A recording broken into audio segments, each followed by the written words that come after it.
Hello दोस्तों, exam tracker में आपका फिर से एक बार स्वागत है। दोस्तों, आज हम लोग रिवीजन करने वाले हैं चैप्टर 40 जो कि है रामबाण बुक की, जिसमें 2015 से लेकर 2024 तक सारे के सारे प्रीवियस ईयर्स के क्वेश्चंस इसमें दिए गए हैं रेलवे के। ठीक है ना। पिछले वीडियो तक हमने चैप्टर 39 तक कंप्लीट कर चुके थे। आज हम लोग चैप्टर 40 करेंगे। क्या है शीर्षक? निर्वाचन आयोग और योजना आयोग। ठीक है ना। तो चलिए जल्दी से जानते हैं। इससे पहले अगर आप चैनल पर नए हो तो प्लीज़ चैनल को सब्सक्राइब कर बेल आइकन को प्रेस कर लो, ताकि आने वाली वीडियो की नोटिफिकेशन आप तक सबसे पहले पहुंचे। तो चलिए शुरू करते हैं पॉइंट नंबर 1 से। पॉइंट नंबर 1 कहता है, संसद और प्रत्येक राज्य के विधानमंडल के सभी चुनावों के लिए तथा राष्ट्रपति और उपराष्ट्रपति के पदों के चुनावों के लिए मतदाता सूची तैयार करने की भूमिका का निर्वहन कौन करता है? तो याद रखेंगे, इलेक्शन कमीशन करता है, चुनाव आयोग करता है। एनटीपीसी में पूछा गया है 2022 में। ठीक है ना, याद रखेंगे। अगले पॉइंट में जानेंगे, भारत में लोक प्रतिनिधित्व अधिनियम जो कि 1951 की धारा 29A के प्रावधानों द्वारा शासित है। कौन से? राजनीतिक दलों का पंजीकरण शामिल है। ठीक है ना, ग्रुप डी में पूछा गया है 2022 में। ठीक है, याद रखेंगे। आगे बढ़ते हैं अगले पॉइंट पे। अगला पॉइंट इधर राइट साइड में कहता है, भारतीय संविधान में शामिल मौलिक अधिकार नामक विशेषता किस देश के संविधान से ली गई है? तो याद रखेंगे, यूएसए से ली गई है। क्या? मौलिक अधिकार का नामक विशेषता, उसमें मौलिक अधिकार का जितने भी विशेषताएं हैं वो यूएसए से ली गई है। ठीक है, ग्रुप डी में पूछा गया है। अगले पॉइंट में कहता है, नीति आयोग का गठन कब हुआ था? तो याद रखेंगे 2015 में हुआ था। भारतीय योजना को समाप्त करके उसके स्थान पर क्या किया गया था? 1 जनवरी को किया गया था। ठीक है ना, 2015 में नीति आयोग का गठन किया गया था।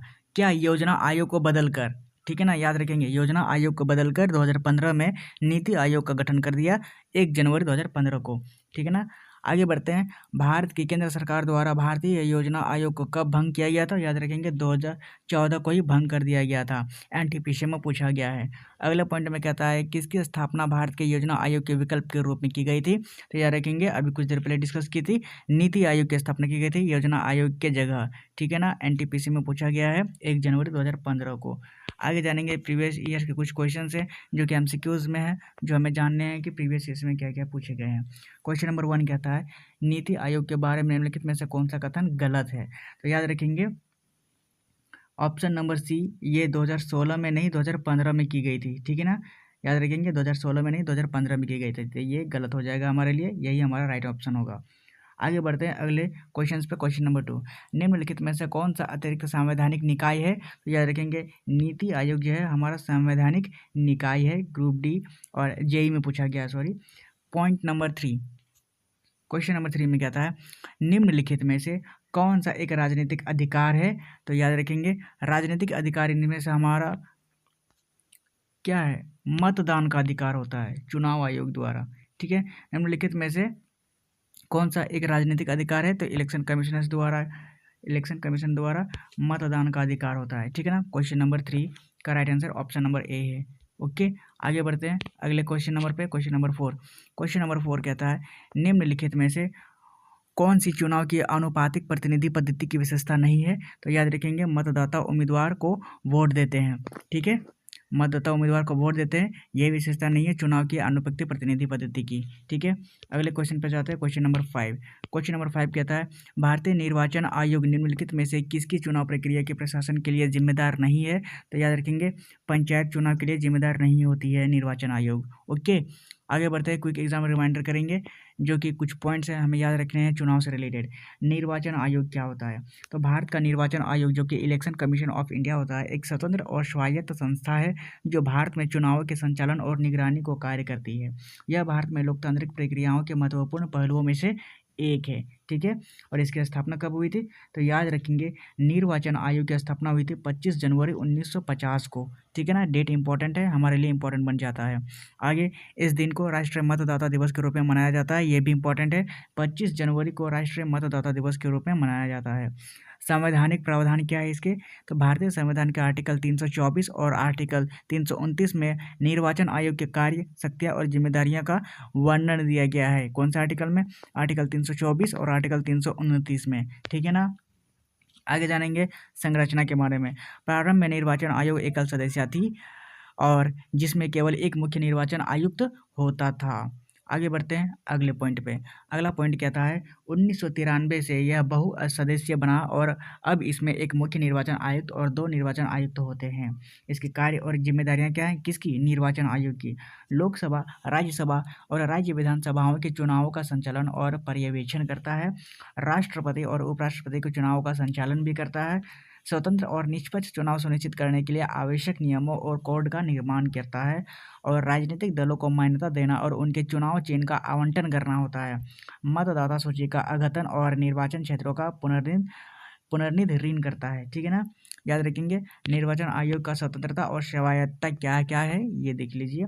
आयोग की स्वायत्तता सुनिश्चित करने के लिए इसके सदस्यों की नियुक्ति, कार्यकाल और निष्कासन के लिए विशेष प्रावधान किए गए हैं। जैसे कि मुख्य निर्वाचन आयुक्त और अन्य निर्वाचन आयुक्तों का कार्यकाल 6 वर्ष या फिर 65 वर्ष के आयु तक होता है, जो भी पहले हो।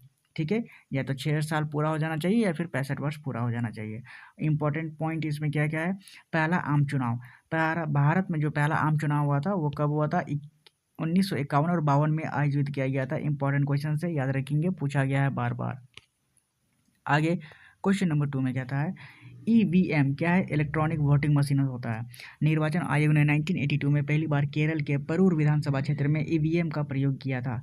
याद रखेंगे, सबसे पहले पूछा जाता है ईवीएम का प्रयोग सबसे पहले कब हुआ था? तो 1982 में हुआ था। कहाँ पे? केरल में। 2004 के आम चुनाव से सभी चुनावों में ईवीएम का उपयोग किया जा रहा है। ओके, आगे क्वेश्चन नंबर 3। नोटा में क्या है? नन ऑफ द एबव मतलब क्या होता है? 2013 से भारतीय मतदाताओं को उपरोक्त में से कोई नहीं नोटा विकल्प का अधिकार दिया गया है।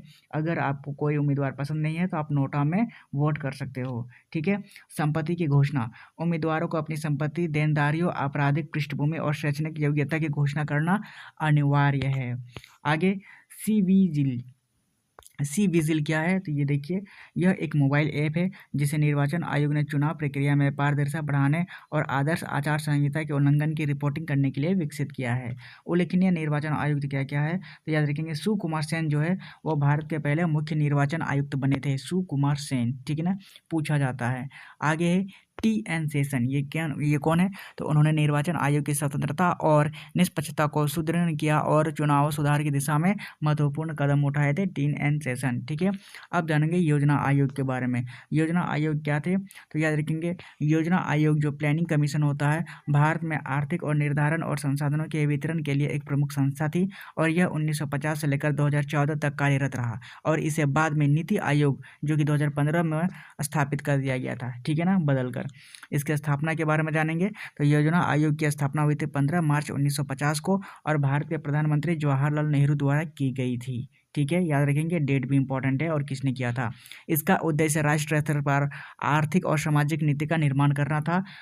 याद रखेंगे। अगले पॉइंट में कहता है संवैधानिक स्थिति। संवैधानिक स्थिति मतलब योजना आयोग कोई संवैधानिक निकाय नहीं था, इसे एक कार्यकारी आदेश द्वारा स्थापित किया गया था। इसके प्रमुख कार्य जानेंगे। योजना आयोग के पंचवर्षीय योजनाओं का निर्माण करना और कार्यान्वयन करना था और विभिन्न संसाधनों का सर्वोत्तम उपयोग सुनिश्चित करना था और केंद्र और राज्य सरकारों के बीच में संसाधनों का वितरण करना था और आर्थिक नीति और विकास की दिशा में दीर्घकालिक रणनीतियां तैयार करना था। किसकी? योजना आयोग की। ठीक है ना, आगे योजना आयोग का पॉइंट नंबर 4 कहता है सदस्यता और संरचना क्या क्या है? प्रधानमंत्री योजना आयोग के अध्यक्ष होते हैं। याद रखेंगे, योजना आयोग का अध्यक्ष होता है प्रधानमंत्री, पूछा जाता है। और पॉइंट में कहता है कि आयोग में उपाध्यक्ष और कई पूर्णकालिक सदस्य होते थे जिन्हें प्रधानमंत्री द्वारा नियुक्त किया जाता था। ठीक है, आगे जानेंगे पंचवर्षीय योजनाएं। योजना आयोग ने 1951 से लेकर 2012 तक कुल 12 पंचवर्षीय योजनाएं तैयार की थी। किसने की थी? योजना आयोग ने। ये योजनाएं देश की सामाजिक और आर्थिक विकास की दिशा में मार्गदर्शन प्रदान करती है। याद रखेंगे, पंचवर्षीय योजना से काफ़ी क्वेश्चंस पूछे जाते हैं। क्वेश्चन नंबर 6 कहता है पॉइंट नंबर विघटन और नीति आयोग का गठन कब हुआ था? तो याद रखेंगे 15 अगस्त 2014 को प्रधानमंत्री नरेंद्र मोदी ने योजना आयोग को भंग करने की घोषणा की थी और 1 जनवरी 2015 को नीति आयोग जो कि national institution of transforming India का गठन किया गया था, जो एक थिंक टैंक के रूप में कार्य करता है। इसके उल्लेखनीय व्यक्ति कौन कौन है, तो याद रखेंगे जवाहरलाल नेहरू सबसे पहले आते हैं, जो योजना आयोग के सबसे पहले अध्यक्ष रहे हैं। उसके बाद पीसी महालनोबिस जो दूसरे पंचवर्षीय योजना के प्रमुख वास्तुकार रहे हैं, और मोंटेक सिंह अहलूवालिया 2004 से लेकर 2014 तक के दौरान योजना आयोग के उपाध्यक्ष रहे हैं। ठीक है ना, सारे के सारे इंपॉर्टेंट पॉइंट्स हैं योजना आयोग और नीति आयोग से रिलेटेड, और जो कि रेलवे में पूछे गए हैं। तो आज के चैप्टर को हम यही समाप्त करते हैं। उम्मीद करता हूँ आपको पसंद आया होगा। आज के लिए इतना ही, मिलते हैं अगले चैप्टर अगले वीडियो में, तब तक के लिए बाय, थैंक यू एंड जय हिंद।